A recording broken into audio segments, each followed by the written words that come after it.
I Danmark bruges organer kun til transplantation, hvis man selv eller ens nærmeste har givet tilladelse. Alle over 18 år kan selv bestille, om de vil tillade transplantation af deres organer i tilfælde af hjernedød. Har du ikke taget stilling og undladt at meddele en beslutning skriftligt eller mundtligt, skal din pårørende i givet fald sige ja eller nej.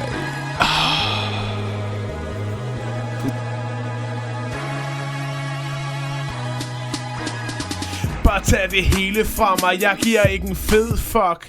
Skær mig op og tag det hele fra min blege krop.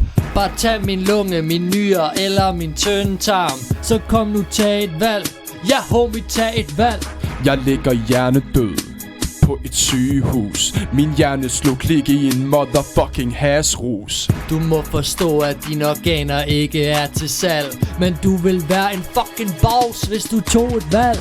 Vi er syge gangster, som ikke gider ikke at pisse lort. Vi har det sygt, når vi flasser vores stoler godt. Det er meget slemt.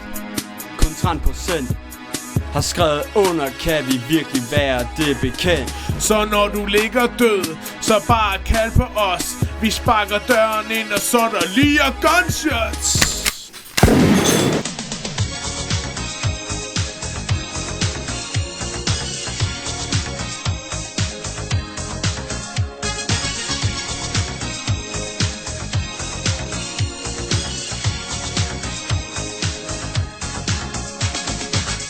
I rører ikke mine organer.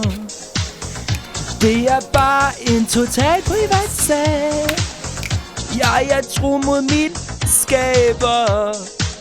Tager du mit hjerte, er der intet tilbage. Jeg vil bare fortælle, hvad jeg føler. Du bliver bare nødt til at forstå. Du skal ikke skære mig op.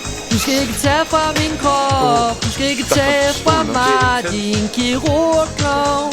Du skal gå væk med din kniv, ellers tager jeg dit liv. Jeg skal ikke din eller nogens organer. Når jeg kommer i himlen, så vil jeg ikke have min lever ud. For i stjernevrimlen, så fucking party rocker jeg med Gud. Jeg vil bare fortælle, hvad jeg føler. Og du bliver bare nødt til at forstå. Du skal ikke skære mig op. Du skal ikke tage fra min krop. Du skal ikke tage fra mig din kirurgklov. Du skal gå væk med din kniv, ellers tager jeg dit liv. Jeg skulle ikke din eller nogens organ og